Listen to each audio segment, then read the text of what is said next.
اور اگر تمہیں شیطان کی جانب سے کوئی وسوسہ پیدا ہو تو اللہ کی پناہ مانگ لیا کرو،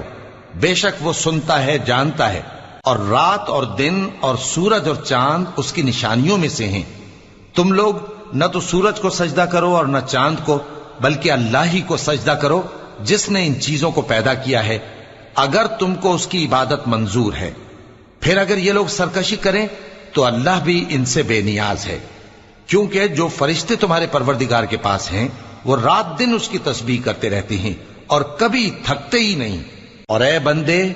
یہ اسی کی قدرت کے نمونے ہیں کہ تو زمین کو دبی ہوئی یعنی خشک دیکھتا ہے، پھر جب ہم اس پر پانی برسا دیتے ہیں تو وہ شاداب ہو جاتی اور پھولنے لگتی ہے۔ بے شک وہ جس نے زمین کو زندہ کیا وہی مردوں کو زندہ کرنے والا ہے، بے شک وہ ہر چیز پر قادر ہے۔ بے شک جو لوگ ہمارے احکام سے انحراف کرتے ہیں وہ ہم سے پوشیدہ نہیں